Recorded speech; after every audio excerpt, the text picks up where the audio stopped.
Hello, hello, j'espère que vous allez bien en ce 4e jour du mois de décembre. Moi ça va très bien et aujourd'hui on se retrouve pour un nouvel épisode de Podmas. Donc pour ceux qui ne savent pas, je fais un épisode de podcast par jour pendant 25 jours pour vous faire patienter jusqu'à Noël. Ici on aborde tous les sujets, des sujets lourds aux sujets légers, aux blagues, ce que vous voulez et un peu des trucs en rapport avec le thème de Noël.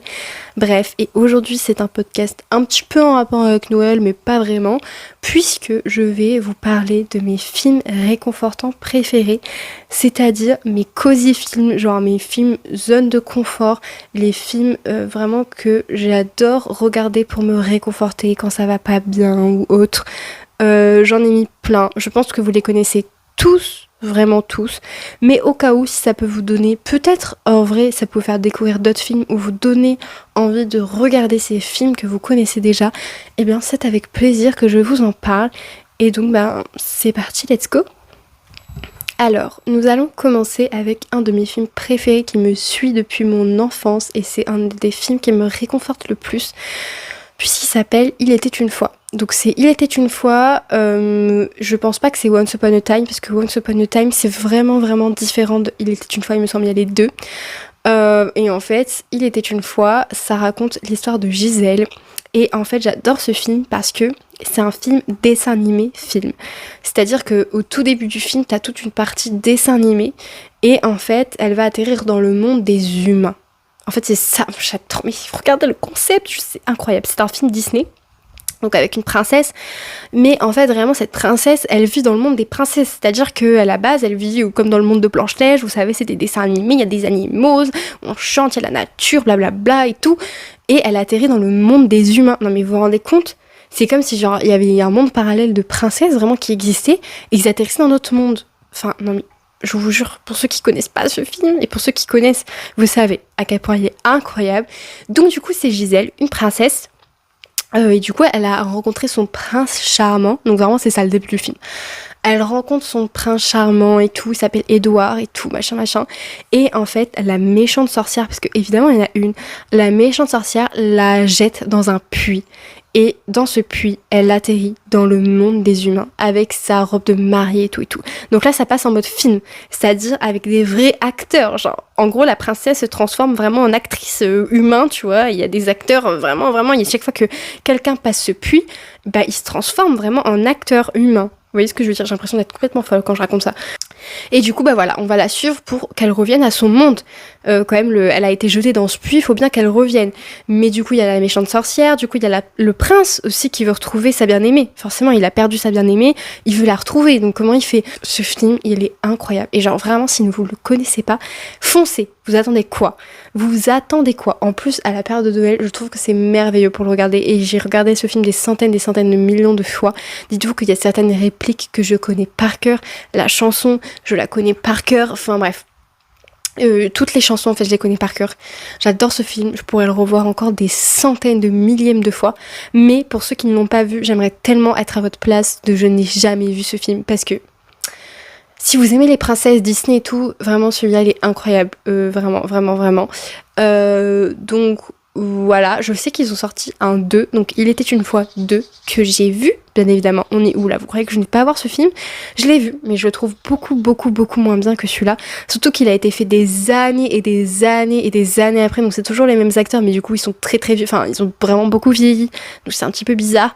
Mais franchement, Il était une fois ma passion. Si vous voulez regarder le 1 et le 2, regardez le 1 et le 2. Mais juste déjà le 1 suffit amplement, il est incroyable. Bref, je vais arrêter avec Il était une fois, mais je vous le conseille vivement. Ensuite, toujours dans la même vibe des films chelous, un peu princesse et tout, parce que j'adore ça. On a Ella Enchanted, donc c'est Ella Enchantée, bref, ce que vous voulez. Du coup, pareil, alors ce film, pareil, c'est princesse et tout machin, ça fait un peu Cendrillon. C'est un peu un Cendrillon remixé, mais c'est avec Anna Hathaway. Donc je sais pas si vous connaissez Anna Hathaway, mais grande actrice qui a joué dans Le Diable s'habille en Prada, enfin bref, je l'adore. Donc, Ella Enchanted, en gros, c'est une fille qui, on lui a jeté un sort à la naissance, mais je vous dis, c'est Cendrillon, c'est pareil. On lui a jeté un sort à la naissance puisque son sort c'est qu'elle est obligée de dire oui à tout, je crois qu'elle est obligée d'obéir. En gros c'est l'obéissante. Dès qu'on lui dit un ordre, donc fais ça, donne ça, machin, et ben elle est obligée d'obéir, genre elle a pas le choix, elle peut pas désobéir. Donc ça commence bien pour cette madame. Ensuite, évidemment, je crois que c'est sa mère qui meurt, donc elle se retrouve avec son père qui se remarie avec une autre femme, et du coup elle a des demi-sœurs, des deux pestes qui sont horribles, et qui évidemment, en fait, comprennent qu'elle peut pas désobéir. En fait, elle découvre ça par hasard, parce qu'elles ne sont pas du tout au courant, mais elle découvre que, bah ouais, en fait, elle peut pas désobéir, et du coup, elles vont se servir de ça pour lui faire les pires trucs. Et pareil, une histoire de prince, parce qu'il y a un prince charmant qui arrive en ville, et du coup, bah évidemment, les demi-sœurs, elles veulent être au château, l'épouser, blablabla. Bon, évidemment, vous savez sur qui ça va tomber, toute cette histoire. Et pareil, vraiment, ce film-là est trop bien. Il y a des lutins, il y a des trolls, il y a des géants, il y a tout un monde. Il y a des licornes et tout, je crois, non, je sais plus. Enfin, il y a tout un monde imaginaire immense, incroyable. Il y a beaucoup de musique, beaucoup de chants, etc. Parce que c'est une princesse aussi. Ce film est incroyable. Genre vraiment, c'est vraiment pas pour les enfants. Enfin, en fait, c'est pour les enfants, mais en tant qu'adulte, je vous jure que vous pouvez regarder parce que c'est tellement bonne vibe, bonne énergie et tout. Il y a de la danse et tout. Anna Hathaway, elle joue tellement bien. Enfin bref, vraiment, c'est un film que peut regarder à n'importe quel âge. Que pareil, j'ai regardé des centaines et des millièmes et des millions de fois et j'aimerais encore les regarder des centaines et des millièmes de fois. En fait, c'est le genre de film que je pourrais regarder tous les jours. Vraiment tous les jours de ma vie. J'adore. Et là, rien que d'en parler, en fait, genre, vous voyez, je vous en parle et du coup, j'ai tout l'univers, toutes les images qui viennent en tête et j'adore et ça me donne envie de le regarder, genre, c'est trop bien. Donc voilà, et là, Enchanted, encore une fois, si vous connaissez pas, qu'est-ce que vous attendez ? Je vous le demande. Bref. Bon, je vais un peu finir avec les princesses puisque le dernier film, c'est Réponse. Je pense que j'ai pas besoin de vous en parler, je pense que tout le monde connaît Réponse, la princesse aux cheveux longs, blablabla. Pareil, ce film, mais vous êtes d'accord avec moi, c'est pas trop réconfortant de le voir, il est drôle, machin, c'est beau, c'est joli. Enfin, j'adore Réponse, vraiment toute ma vie pour le coup, Réponse. Bon, ça c'est vraiment un film classique que tout le monde connaît, mais si jamais ça fait longtemps que vous n'avez pas vu Réponse, regardez Réponse, s'il vous plaît. Si là ça fait vraiment longtemps que vous l'avez pas vu, n'hésitez pas à le revoir parce que c'est incroyable, j'adore Réponse, trop bien. Ensuite, on passe à Valentine Days. Évidemment, vous doutez bien que ce Valentine Days, je le regarde à Saint-Valentin. Voilà, c'est un film que je regarde pratiquement à chaque Saint-Valentin. J'adore. Donc, Valentine Days, ça fait vraiment partie des films des années 2000 qu'on adore. Les films des années 2000 américains, anglais et tout. Oh là là, mais c'est une vibe, Si vraiment vous voyez pas de quel film que je parle, les comédies romantiques des années 2000, si vous voyez pas de quoi je parle, vous ratez tout. Mais je pense que tout le monde connaît à peu près les comédies romantiques des années 2000 parce que c'est vraiment quelque chose. Donc Valentine Days en fait partie. Encore une fois, je crois qu'il y a Anna Hathaway dans le film. Je suis pas sûre. Si, il y a Anna Hathaway. Il y a Anna Hathaway, il y a Taylor Swift. Il y a plein d'acteurs en fait incroyables que tout le monde aime. Ou pas. Mais voilà. Et du coup, Valentine Days, c'est juste une histoire de Saint-Valentin. Donc c'est-à-dire qu'il y a plusieurs personnages. On va suivre plusieurs personnages, plusieurs cases. Et donc avec différentes histoires. Mais ils vont plus ou moins tous se rejoindre. Enfin, des fois oui, des fois non. Mais voilà, il y a l'histoire d'un enfant, il y a l'histoire d'un adulte, enfin blablabla. Il y a plein d'histoires différentes qui tournent autour du jour de la Saint-Valentin, de l'amour, etc. Il se passe plein de choses parce que ce jour de Saint-Valentin, il va y avoir plein de galères. On suit plein de personnages différents. C'est incroyable. Vraiment, Valentine Days, je pense que c'est une de mes comédies romantiques des années 2000 préférées. D'ailleurs, c'est ma comédie romantique des années 2000 préférée. Et je pense que c'est ma comédie romantique préférée tout court d'ailleurs. Parce que c'est incroyable, c'est drôle, c'est de l'amour, c'est tout fluffy. T'as l'impression d'être dans des nuages. Quand tu regardes ce film, j'ai l'impression d'être dans des nuages. C'est trop bien. Pareil, je pourrais le regarder une centaine de fois. Il y a des scènes que je connais par cœur. Enfin bref, j'adore. Vraiment, j'adore. Donc voilà. Valentine Days, encore une fois, si vous ne connaissez pas, qu'est-ce que vous attendez pour regarder de 1, regardez-le. Et si vous l'avez vu, mais pareil que ça fait longtemps, regardez-le. Regardez-le maintenant en fait, parce qu'il est trop bien. Si vous voulez de l'amour un peu dans votre vie. Ensuite, un peu dans le même genre des comédies romantiques des années 2000. Je vous ai dit, mais les comédies romantiques des années 2000, c'est ma passion. Genre vraiment, dites-vous que quand je voulais faire un master de cinéma, je voulais parler des comédies romantiques tellement genre, c'est toute ma vie. Et du coup, pour continuer avec ça, on a 27 robes. Pareil, mais quel film et quel chef-d'œuvre 27 robes, j'adore. Vraiment, en fait, tous les trucs de princesse et tout, c'est trop ma vibe. Mais là, 27 robes, c'est une comédie romantique, donc pareil, en fait, c'est une femme, et dès le début du film, déjà, elle jongle entre 2 mariages. Genre, en fait, elle occupe 2 mariages. Il y a 2 meufs qui sont en train de se marier, et elle doit être aux 2 mariages en même temps. Du coup, elle est là, elle doit se changer dans le taxi pour aller à l'autre mariage, puis elle se change, blablabla. Oh, c'est incroyable. En plus, il y a un mariage, c'est très, vous savez, stylé, en mode genre robe vraiment propre et tout. Il y en a un, c'est un peu un mariage indien, et donc du coup c'est pas du tout les mêmes tenues, genre c'est hilarant, genre vraiment j'adore, genre juste le début du film c'est ça, elle doit changer entre les 2 mariages et tout. Et du coup, elle a des tonnes et des tonnes et des tonnes de robes, puisque je crois que c'est les 27 mariages qu'elle a fait, en mode genre, ou c'est les 26 mariages qu'elle a fait, je sais plus. Du coup, c'est toutes ces robes de témoins, vous voyez, enfin, ces robes de témoins, à chaque fois c'est la témoin ou je sais pas quoi. Et du coup, elle a les robes et tout, et du coup, elle met tout ça dans une garde-robe, et c'est des robes, il y a des robes pour les mariages indiens, il y a des robes parce que c'est un mariage de princesse, il y a des robes, enfin, elles sont magnifiques, les robes, elles sont toutes différentes, ça raconte toute une histoire, un mariage. Ça j'adore. Évidemment c'est une comédie romantique donc il y a une histoire d'amour dedans. Et je vais arrêter de vous dire pour la suite. Mais voilà, c'est extrêmement drôle. Les 2 acteurs, je les adore. Je vais essayer de vous retrouver les noms des acteurs pour vous donner envie parce qu'ils sont très bien. Du coup, il y a Brian Kerwin, Catherine Hale, je l'adore, et James Mausdan, je crois que c'est ça.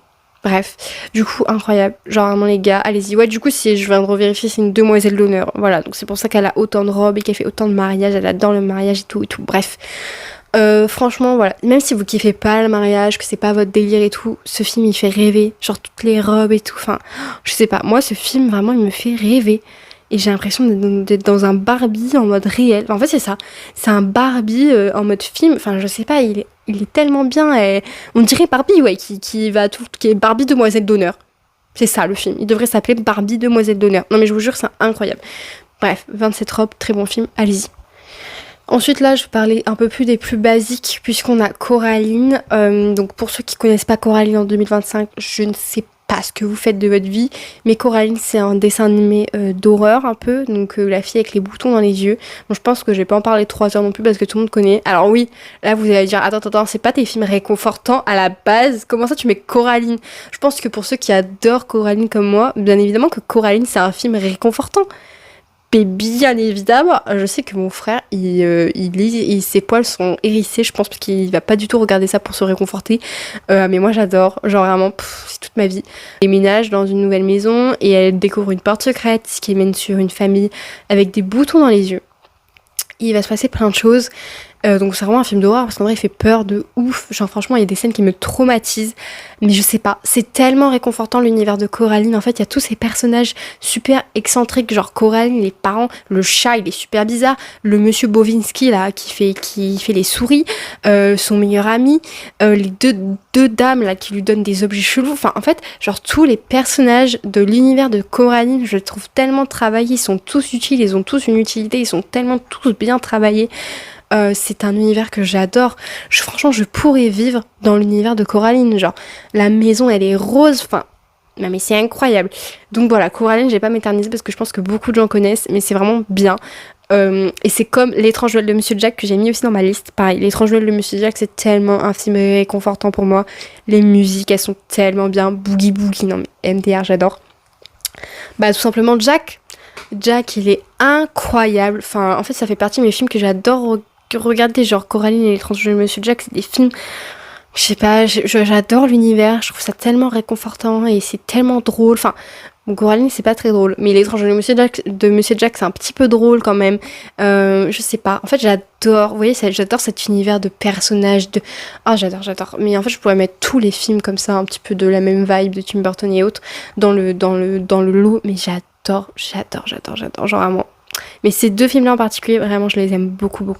J'aime beaucoup. On va continuer un peu avec les films connus, puisque j'ai aussi mis Totoro, et je pense que tout le monde connaît Totoro, les studios Ghibli, etc.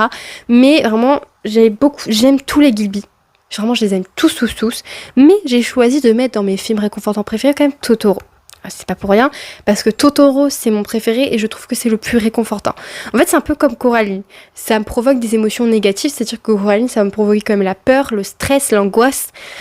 Et Totoro ça va me provoquer la tristesse, parce que c'est très triste. Enfin, je sais pas pourquoi je trouve ce film extrêmement triste. Bah, surtout à une scène en particulier, je pense que tout le monde voit de quelle scène je parle. Mais vraiment, à chaque fois, je pleure.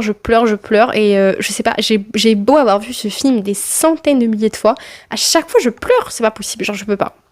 Et j'adore, je trouve ça c'est super réconfortant. Pareil, ils sont dans une nouvelle maison, ils sont en famille, il y a la sœur, c'est trop mignon. Le Japon, c'est tellement beau, c'est la prairie, c'est la campagne. Ils sont là, il y a des petits noirs, j'adore. Et Totoro, genre cette grosse peluche fluffy que t'as envie de serrer dans tes bras, que t'as envie de toucher, de molexer avec le chat bus. Enfin, bref, en fait, pareil, c'est un univers que je trouve tellement poétique, tellement apaisant. En fait, ça me réconforte. T'as envie de te mettre sous la couette, pareil, un jour de pluie.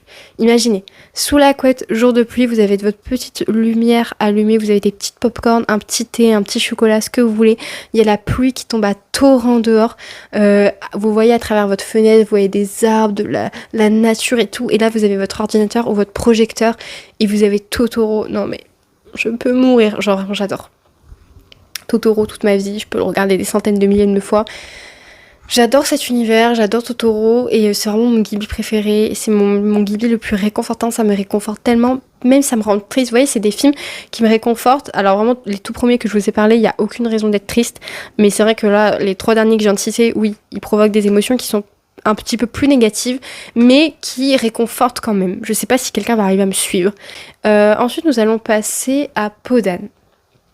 Pondan, c'est mon film préféré. C'est-à-dire que quand les gens me demandent quel est ton film préféré, je réponds Pondan.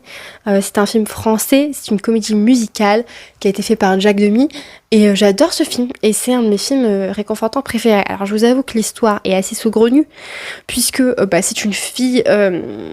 en fait, elle a perdu sa mère, donc son père cherche une nouvelle femme. Et en fait... on lui propose plusieurs femmes, voilà, il y a celle-ci, il y a celle-là, blablabla. Et finalement, il y a rien qui lui va. Et en fait, on lui propose une dernière femme. Et on lui dit, bon, pas ouf quand même. Ils disent, mais si, mais elle est magnifique, c'est la plus belle femme que j'ai jamais vue. Bah oui, c'est normal, c'est votre fille. et du coup, il veut épouser sa fille. Bref, donc je vous avoue que l'histoire est complètement tordue, mais... je vais pas vous spoiler le film, mais c'est pas vraiment ça qui va se passer. Donc forcément, ça rend le film bien. Il y a une marraine, aussi Pondan parce qu'il y a un âne dans le film qui pond des œufs d'or. Enfin, littéralement, l'âne chie de l'or. Bref. Mais en fait, pour moi, Pondan, même si c'est un petit peu chelou l'histoire, je trouve que c'est un film quand même qui dénonce un peu. Et c'est une histoire d'amour. Et c'est une comédie musicale. Et je sais pas. Genre, j'aime toutes les chansons qu'il y a dans Pondan, le cake d'amour, mais je veux manger ça dans la vraie vie. Apparemment, c'est dégueulasse, mais bon. Franchement, si vous n'avez pas vu Pondan, regardez-le, s'il vous plaît. Et si, pareil, ça fait longtemps, mais longtemps que vous n'avez pas vu Pondan, re-regardez-le quand même. Moi, j'adore, en fait, les robes.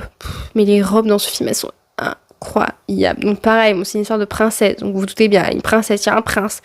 Mais je sais pas, en fait c'est pareil, tout l'univers du film, j'aime bien, genre le fait que la marraine, elle vit dans la forêt.